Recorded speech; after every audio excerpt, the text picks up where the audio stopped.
Kirinnya mu gombola ya Ssaabaddukira ku mukolo gw'okutuuza omwami w'omuluka gwa Ssaabagabo Kirinnya Ssaalongo David Ssekalegaziriddamu omwami wa Kabaka atwala essaza Kyaddondo Kaggo Atuuzizza Abaami awadde abazadde amagezi okukozesa ekiseera ky'oluwummula okutendeka abaana baabwe empisa n'obuntubulamu. Tukuuma abaana kubanga abaana bafeeye ttiimu nto ekyegere kutereeza ekibira kyegere okubeera bigere tutatendeka abaana bulungi nnyo nga bakuuma abaana bulungi nnyo bakubuulira abaana ekituufu tujja kuba tuzaalidde bwereere. Kaggeera akuutidde abaami ba Ssaabasajja abalondeddwa okwewala okubongeesa amawulire agataliiko mitwe na magulu naddala ku mikutu emigattabantu nga n'agamu gavvoola ekitiibwa ky'Obwakabaka.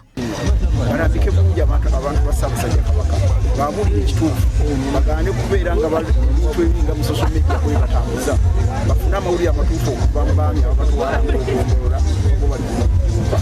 Ate ye omwami w'eggombolola Ssaabaddukira Frank Ssekalega asabye abakulembeze abaweereddwa obwami okutuukiriza obuvunaanyizibwa obubakwasiddwa era baweereze Obuganda awatali kwebalira. Mutegimenya ng'abo bakola ki nga weebali yanze olwembako akantu akagala okunkoona ziruka buddusi waabo nenzika n'emikono bo ne bansalira amaki awamu n'abaami ba Kabaka bonna mulabaawo abatudde awo. Mu ngeri y'emu Ssaalongo David Ssekalegaziriddamu atuuziddwa okukulembera omuluka guno ogwa Ssaabagabo Kirinnya agamba nti wakusoosowaza ensonga z'ebyobulamu ebyemizannyo wamu n'okukunga abantu b'omutanda okukola ennyo. Tutuuza emipiira muluka guno zinaavuganyanga mu miruka emirala mu ggombolola eno ya Ssaabaddukira.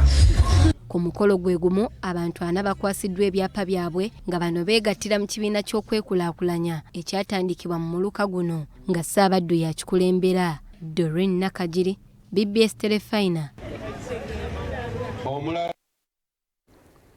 Kulikayo Doreen Nakajiri.